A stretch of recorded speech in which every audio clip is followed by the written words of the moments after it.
Hello dear friends, welcome to this YouTube channel SSC clear with IAS. चलिए आज के अपने इस वीडियो लेक्चर में हम लोग 7 दिसंबर 2022 की शिफ्ट 1 में होने वाली परीक्षा के जनरल अवेयरनेस के जो क्वेश्चंस आए थे 25 क्वेश्चंस, उनमें से 12 क्वेश्चंस को हम इससे पहले की वीडियो में डिस्कस कर चुके हैं और आज कुछ क्वेश्चंस को हम लोग आज की इस वीडियो में डिस्कस करेंगे। जो भी हमें स्टूडेंट्स से या इधर उधर के जो ऑथेंटिक सोर्सेज हैं उनसे जो भी इनपुट मिले हैं, जिनके बेस पर मैं ये क्वेश्चंस डिस्कस कर रहा हूँ। एक आध क्वेश्चन को इधर उधर होगा, नहीं तो 99% केस में आपको जो भी क्वेश्चंस मैं बता रहा हूँ ये सब 100% ट्रू और 99% तो आप कह सकते हैं कि 99% ये रियल कंटेंट है जो कि पेपर में आया हुआ है। आप आराम से क्वेश्चन पेपर मिला सकते हैं। चलिए आज के इन क्वेश्चन से हम लोग कुछ बहुत ही अच्छे और भी कॉन्सेप्ट सीखेंगे जो कि आगे आने वाले एग्जाम्स के लिए हमारे लिए बहुत हेल्पफुल होंगे। चाहे वो अगली शिफ्ट किसी शिफ्ट में होने वाला एग्जाम हो, एसएससी सीजीएल का या कोई एसएससी जेडीए का एग्जाम हो, या फिर आपका एसएससी सीएचएसएल का एग्जाम हो, या फिर एमटीएस का एग्जाम हो, कोई भी एग्जाम हो, हर एक आने वाले अपकमिंग एग्जाम में इनसे रिलेटेड जो फैक्ट्स मैं आपको बताऊंगा वो फैक्ट्स आपके आने वाले एग्जाम में बहुत सहायता करेंगे, बहुत हेल्पफुल होंगे। चलिए बिना देरी लगाए आज के क्वेश्चन शुरू करते हैं। आज के इस क्वेश्चन में कहा गया, पहला क्वेश्चन पूछा गया था, वर्ष 2009 में किस तबला वादक को ग्रैमी अवार्ड से सम्मानित किया गया? तो यानी 2009 में पूछा। आप देखिए कितने पुरानी बातें भी पूछ लेता है, लेकिन ये जो पुराने क्वेश्चंस होते हैं ना, जैसे क्या होता है अवार्ड से रिलेटेड। अब आप एक बात मैं आपको बता दूं, ग्रैमी अवार्ड से रिलेटेड कम से कम 3, 4, 5 शिफ्टों में क्वेश्चन पूछा जा चुका है। ग्रैमी अवार्ड पता नहीं क्या हो गया, ग्रैमी अवार्ड को उठा लिया और ग्रैमी अवार्ड पे क्वेश्चन पूछे जा रहा है। ठीक है, तो अब आप ग्रैमी अवार्ड से मिलता जुलता कुछ भी है जो कंटेंट आपके पास, उस सबको पूरे को तैयार करके रखिए, अगली शिफ्ट में जो है ना वो आपके काम कर जाएगा। तो इसने पूछा था 2009 में किस तबला वादक को ग्रैमी अवार्ड से सम्मानित किया गया? तो इसका आंसर होगा जाकिर हुसैन। आपने सुना होगा जाकिर हुसैन का नाम, तबला वादक थे जाकिर हुसैन, बहुत अच्छा तबला बजाते हैं। तो वर्ष 2009 में इनको सम्मानित किया गया है, किससे? ग्रैमी अवार्ड से। ठीक है ना, इससे पहले इनको और भी कई सारे अवार्ड मिल चुके हैं, पद्म भूषण और इस टाइप के, ठीक है ना। तो ये बहुत इंपॉर्टेंट क्वेश्चन हो गया, ध्यान रखिएगा आगे आने वाले एग्जाम के लिए।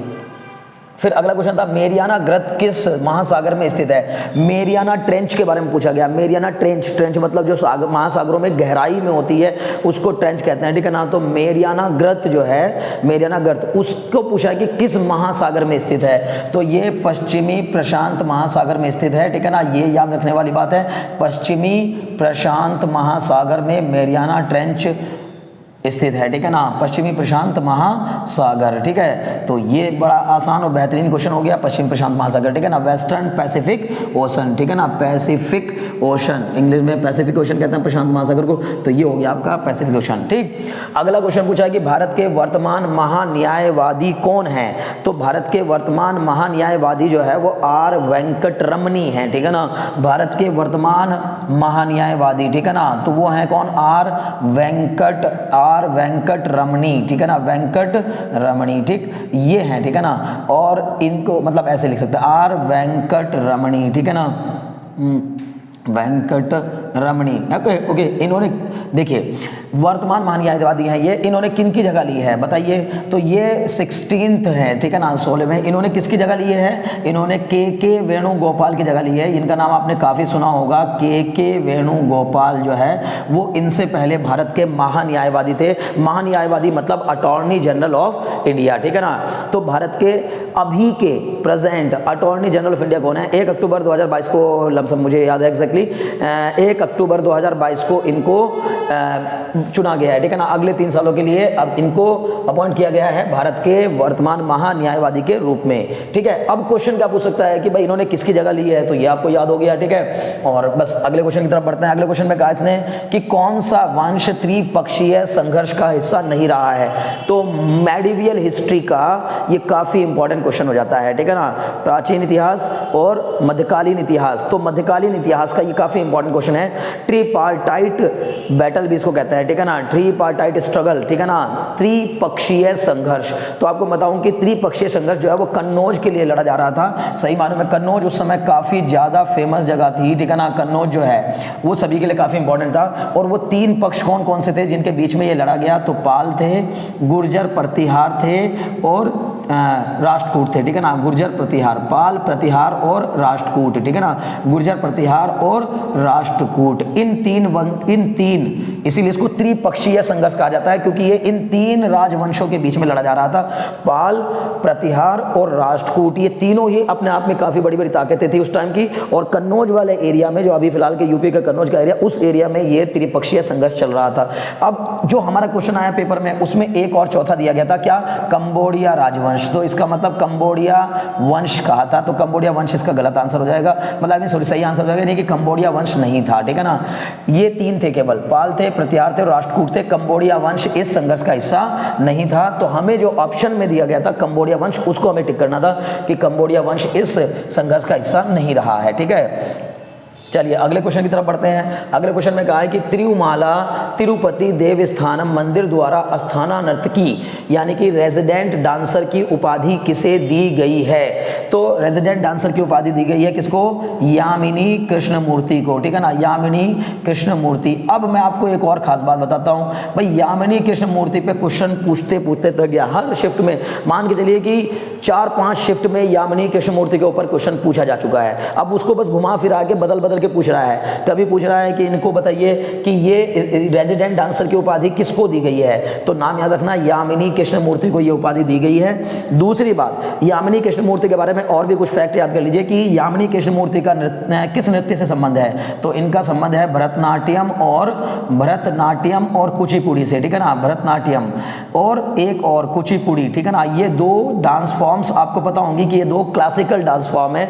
भरतनाट्यम जो है वो तमिलनाडु का क्लासिकल डांस है और कुचिपुड़ी जो है ये भी एक क्लासिकल डांस है आंध्र प्रदेश का, ठीक है। और ये जो यामिनी कृष्णमूर्ति है, इनका संबंध इन दोनों नृत्यों से है, भरतनाट्यम से भी है और कुचिपुड़ी से भी है, ठीक है। तो देखिए इस क्वेश्चन के साथ आपको 3 फैक्ट मिल गए। पहली बात, वो आपसे क्वेश्चन पूछ सकता है कि यामिनी कृष्णमूर्ति का किस नृत्य से संबंध है, ठीक है ना।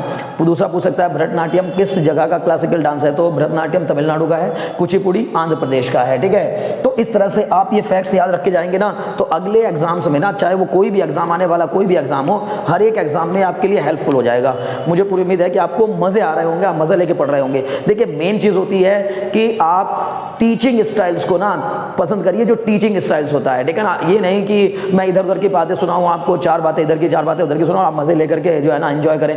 भाई मेन मुद्दा है कि हमारा मेन फोकस किस चीज पे, एग्जाम निकालना है और इसी साल निकालना है। इस बार अगर एग्जाम नहीं निकला तो फिर निकलने के चांस भी बहुत कम हो जाते हैं, क्योंकि इतनी ज्यादा वैकेंसीज नहीं मिलेंगी, बहुत ज्यादा वैकेंसी है। इतनी वैकेंसी आप उठा के देख लीजिए, पिछले कई सालों में नहीं आई है, ठीक है ना। तो फिर वैकेंसी भरी पड़ी है, ठीक। अगला क्वेश्चन है आपका, a brief history of India के लेखक कौन है?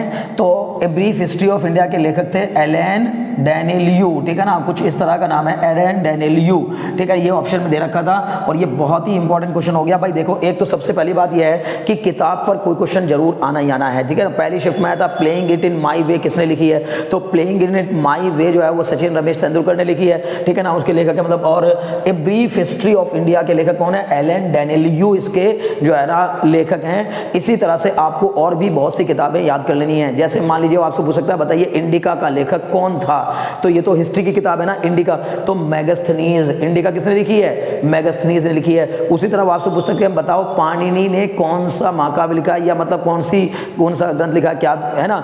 या फिर वो पूछ सकते हैं कि अष्टाध्यायी के रचयिता कौन है, तो पाणिनि। पाणिनि की क्या थी? अष्टाध्यायी, ठीक है ना। तो ये जो किताबें हैं ना इनको जरूर याद कर लीजिए, ठीक है ना। अभिज्ञान शाकुंतलम, रघुवंशम, ठीक है ना, ये जितनी भी किताबें हैं हिस्ट्री वाली उनको भी रट डालिए। और कुछ ऐसी किताबें हैं जो अभी चल रही हैं, रिसेंटली नई किताबें जो आती रहती हैं उनको भी, करंट अफेयर्स में जो बुक्स रहती हैं उनको जरूर तैयार कर लीजिए।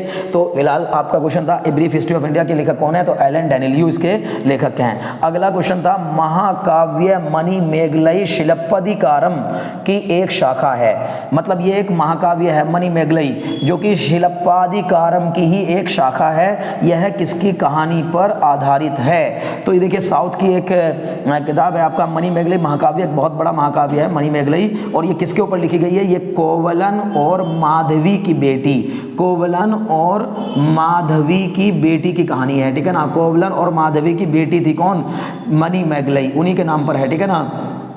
बेटी मनी मैगलई की कहानी है, ठीक है ना, मनी मैगलई की कहानी पर आधारित है, ठीक है ना, समझ गए। तो ये आप याद कर लीजिए कोवलन, और यही ऑप्शन में दिया गया था कि द डॉटर ऑफ कोवलन और एंड माधवी, कोवलन एंड माधवी, ठीक है। तो कोवलन और माधवी की बेटी की कहानी पर आधारित है मनी मैगलई। और अगला क्वेश्चन आपसे पूछा गया है कि टी बाला सरस्वती किस नृत्य से संबंधित हैं। तो टी बाला सरस्वती जो है वो आपकी भरतनाट्यम से संबंधित हैं, आपको समझ में आ रहा होगा, यानी कि टी बाला सरस्वती। देखिए अब देखिए आप कि मैंने आपको अभी भी क्या बताई बात कि भाई क्वेश्चन ही क्वेश्चन, मतलब डांस फॉर्म पे इतने क्वेश्चन जिसका कहना नहीं, ठीक है ना। तो कभी पूछ लेगा कि बताओ ये किस नृत्य से संबंधित है, अगले क्वेश्चन में पूछ लेगा यामिनी कृष्णमूर्ति किस नृत्य से संबंधित है, ठीक है ना। तो इसका मतलब टी बाला सरस्वती का पूछा, मतलब मान के चलिए कि ये जो 9 क्लासिकल फॉर्म है, 9 क्लासिकल डांस फॉर्म है आपके पास, इनको घोट के पी जाइए, इनके बारे में जो जो जानकारी जुटा सकते हैं सारी जुटा करके उनको तैयार करके और तब जाइए पेपर में, ताकि आपको क्वेश्चन निश्चित हो जाए, ठीक है ना। देखिए आपके पास कौन कौन से डांस फॉर्म्स है, सबसे पहले बात भरतनाट्यम है, ठीक है ना, भरतनाट्यम तमिलनाडु का, कथकली केरला का, कथक उत्तर प्रदेश का, मोहिनी अट्टम आपका केरला का, कुचिपुड़ी आपका आंध्र प्रदेश का, सत्रिया आपका असम का, ओडिसी आपका उड़ीसा का, ठीक है ना, और मणिपुरी आपका मणिपुर का। और ऐसे इसमें एक और नया डांस फॉर्म जोड़ दिया, 8 तो मैंने आपको बता दी, 9वां नया डांस फॉर्म जोड़ी गई है छऊ। तो छऊ नृत्यों को भी अभी क्लासिकल डांस फॉर्म में जोड़ दिया, कल्चरल मिनिस्ट्री की जो साइट है उस पर छऊ नृत्य को भी क्लासिकल डांस की लिस्ट में लिखा गया है, ठीक है ना। तो आप अब समझ लीजिए कि जो आपके पास ये 8-9 क्लासिकल डांस की फॉर्म है, इनके बारे में और इनसे रिलेटेड पर्सन्स के बारे में, यानी कि व्यक्तित्व के बारे में जरूर तैयार करके जाइए, ठीक है। तो भरतनाट्यम के बारे में भी मैंने आपको बता दिया कि किस कौन सी जगह का है, तमिलनाडु का, ठीक है ना। चलिए आगे बढ़ते हैं अगले क्वेश्चन की तरफ। फिलहाल ये तमिलनाडु आपको समझ में आ गया होगा। इसने पूछा भारत ने किस वर्ष हॉकी में ओलंपिक का स्वर्ण पदक नहीं जीता, ठीक है ना।